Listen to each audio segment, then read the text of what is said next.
2026, 2nd of January.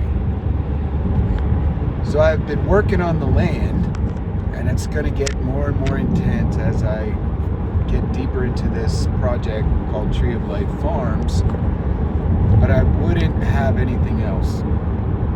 What the Lord is dealing with me on is just taking it one step, one thought process at a time. But my mind is so active and so into the project that obviously I need a lot of resources, humans, funds, help, labor, but I also need the power of God. So I've been all these years trying to figure out how best to do the message that God's called me to preach, which is prepare the earth for his return, get ready, get people ready for the throne, the appearance that you're going to have before the throne of God, the real throne, the only throne that matters. And it's just a very hard assignment. So I'm just here today to tell you that if you stumbled onto this video and you're wondering, who is this guy? What is Tree of Life Farms? We are building a setting where God dwells that's agricultural, it's well landscaped, it's got trails, it's got places to hang out, it's got a creek, it has views, beautiful views of things off in the distance.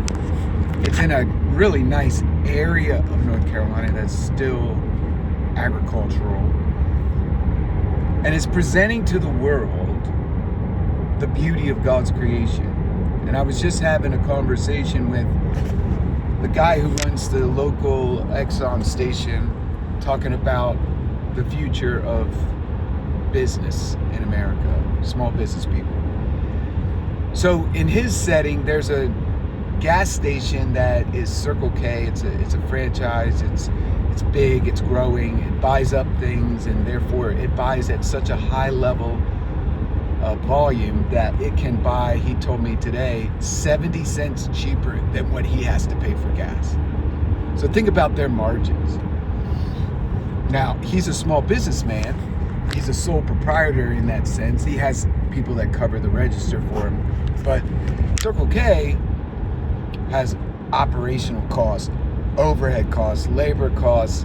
They buy big areas of land to put in their whole setup, which is obviously proven through Sheetz and Wawa, and well, not so much Wawa, but Sheetz, the model, has proven to work.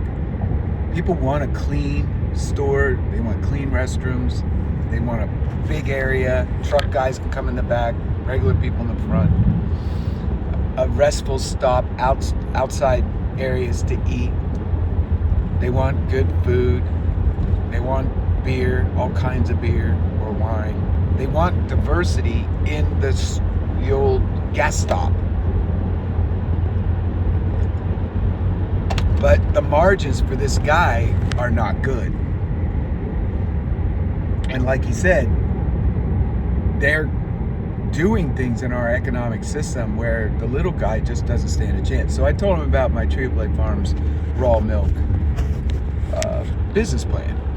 And I'm going to tell you, look, the wonderful thing about raw milk and why the big guys hate it is you got 2 weeks to get that on the table or in the refrigerator of the homeowner. I mean, the milk has a 2-week shelf life, raw milk. So you got to consume it right away. So you can't do big and have that kind of time frame to get it to the public. Same thing with meat that's fresh, or produce that's fresh, or fish that's fresh. What we have to restore is the idea of fresh, not frozen, and not preserved, right? That's what kills us. It's all the stuff they do to preserve stuff so it can sit on a shelf. They color the fruit to make it look prettier, the tomato, the banana. Look, they cut down all these bananas and they're totally green. And they ripen them in a situation where they're green when they cut them down. They're not like ready to cut down. So that's the world. And Tree of Life Farms is building a business. Yeah, the land is expensive now. That's the biggest problem. Government has to subsidize agricultural land. Has to. Or else you're going to have no small farms. It's just going to be industrial farms. And your food's going to suck. We have a beef problem. We have a chicken quality meat problem. The farmers are pumping their chickens full of steroids. They're pigs. So do you want to eat this kind of food? Do you? Do you really want to try to live on this chemicalized, preserved food, mass-produced? So I'm telling him to add things to his store, like theoretically my raw milk, is something locally produced, something that's different, and be a front end of it. Don't just be a gas station. So that's what he has to do. That's what everybody has to do. Be unique, be different, be special. People in the future, talking about going into 2026, be different, be special, be crafty, handmade, artistic.